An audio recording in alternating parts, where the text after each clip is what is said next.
നിങ്ങളുടെ favourite shows ഇനി ഒരിക്കലും മിസ്സാവില്ല. ഇപ്പോൾ C5 കാണും നിങ്ങളുടെ ഫേവറേറ്റ് ഷോസ് തികച്ചും സൗജന്യമായി.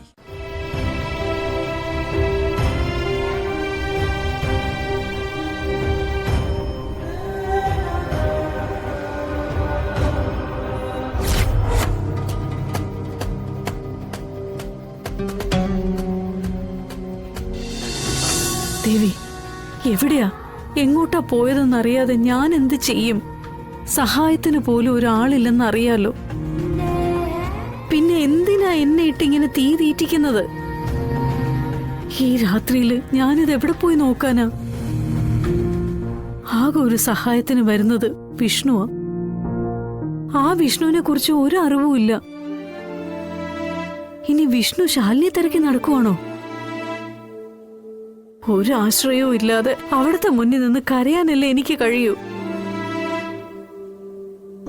സങ്കടങ്ങൾ കണ്ടാൽ അലിയുന്ന ആളല്ലേ, കണ്ണീര് കണ്ടാൽ ആശ്വസിപ്പിക്കുന്ന ആളല്ലേ. എന്നിട്ടും എന്തിനാ ദേവി എന്നെ മാത്രം ഇങ്ങനെ സങ്കടപ്പെടുത്തുന്നത്? എന്നും തിരികെത്തിക്കുമ്പോ ആദ്യം രക്ഷിക്കണേന്ന് പറയുന്നത് എന്റെ ശാലിനി മോളെ കുറിച്ച് മാത്ര, അവളെ കുറിച്ച് മാത്ര എനിക്കിപ്പോ ആവലാതെയുള്ളത്. എന്റെ മോൾക്ക് എന്തെങ്കിലും സംഭവിച്ചു പോയാ ഒരുപാട് ദുരന്തങ്ങൾ അങ്ങ് കാണേണ്ടി വരുവേ. വിഷ്ണു അവൻ പിന്നെ ജീവിച്ചിരിക്കില്ല. ശാലിനി ഇല്ലാത്ത ലോകം അവന് സങ്കല്പിക്കാൻ പോലും പറ്റില്ല.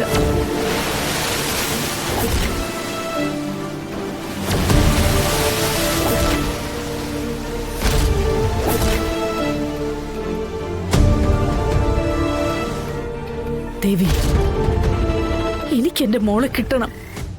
എന്റെ മുന്നിൽ കൊണ്ടുവന്ന് തരണം. എനിക്ക് പറയാൻ വേറെ ആരുമില്ല. എല്ലാത്തിനും ഈ ഒരു ആശ്രയമേ ഉള്ളൂ. എന്റെ മോളും ഇവിടെ തിരികെത്തിച്ച് പ്രാർത്ഥിക്കുന്നത് കാണുന്നതല്ലേ. പിന്നെ എന്തിനാ അവളെങ്ങനെ കണ്ടില്ല എന്ന് നടിക്കുന്നത്? ഒന്നും സംഭവിക്കാതെ എന്റെ കുഞ്ഞിനെ എനിക്കിങ്ങ് തിരിച്ചു തരണം. എനിക്ക് ഉറപ്പുണ്ട് എന്റെ പ്രാർത്ഥന കേൾക്കാതിരിക്കാൻ കഴിയില്ലെന്ന്. രക്ഷിക്കണേ എന്റെ പൊന്നു ദേവി, കൈവിടല്ലേ.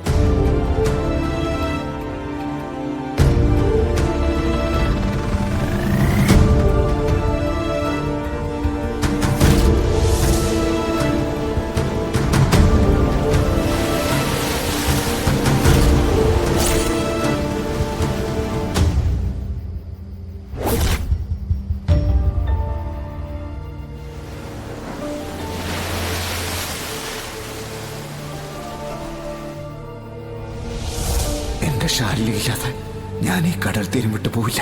അത് മനസ്സുകൊണ്ട് ഉറപ്പിച്ച് തന്നെ ഞാൻ വന്നിരിക്കുന്നത്. എന്നെ തോൽപ്പിക്കാനായിട്ട് ശാലിനി വന്നിരിക്കുന്നത് ഈ കടലമ്മയുടെ മടിത്തട്ടിലേക്ക് തന്നെയാണെന്ന് എനിക്കറിയാം. എന്തായാലും എന്നെ തോൽപ്പിക്കാൻ ഇറങ്ങി തിരിച്ച നിന്നെ ഞാനും തോൽപ്പിക്കാൻ പോവാ. നേരം പുലരുന്നവരെ ഈ കടലിരുമ്പെന്നത് നോക്കി ഞാനിരിക്കും. അതിനുള്ളിൽ താൻ എന്റെ ജീവിതത്തിലേക്ക് മടങ്ങി വന്നില്ലെങ്കിൽ ഈ കടല് തന്നെയാണ് എനിക്ക് ആശ്രയമെന്ന് ഞാൻ കരുതും. കാരണം ഇനി എനിക്ക് ചിന്തിക്കാനും പ്രവർത്തിക്കാനും ഒന്നുമില്ല. തന്നെ കൂടാതെ ഒരു ലോകമില്ല, ജീവിതമില്ല എനിക്ക്. ഞാനിപ്പോ ഒരു വട്ടപൂജ. എനിക്ക് ചിന്തിക്കാനും പ്രവർത്തിക്കാനും ഒന്നുമില്ലെങ്കിൽ പിന്നെ എന്ത് ജീവിതം? മരണം അത് തന്നെയാ അങ്ങനെയുള്ളവർക്കുള്ള മറുമരുന്ന്. അത് തന്നെ ഞാൻ ചിന്തിക്കുന്നേ. ഞാൻ പ്രവർത്തിച്ചതും പറഞ്ഞതും എല്ലാം തെറ്റാ. താൻ എന്നോട് ക്ഷമിക്കാലി. തന്നോടല്ലാതെ ഞാൻ പിന്നെ ആരുടെ അടുത്ത് എന്റെ സങ്കടങ്ങൾ പറയാ? എനിക്ക് താനല്ലാതെ പിന്നെ ആരെനിക്ക് കൂട്ടായിട്ടില്ല.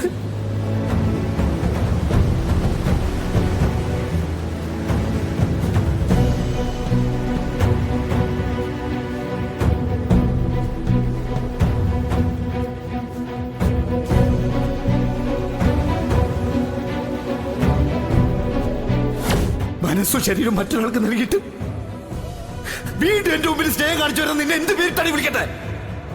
ഇടി ഇങ്ങനെയൊക്കെ ജീവിക്കുന്നതിന് ഭേദം എവിടെയെങ്കിലും പോയി ചത്തൂടെ? പക്ഷെ തന്റെ ഈ തീരുമാനം എന്നെ തകർത്ത് കളഞ്ഞു ശാലിനി. തകർത്ത് കളഞ്ഞു.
എന്റെ മാനസികമായിട്ട് തകർക്കാനാണോ? ആണോ? അതെന്റെ നെഞ്ച് തകർന്ന് ഞാൻ മരിച്ചു വീട് കാണാൻ വേണ്ടിട്ടു.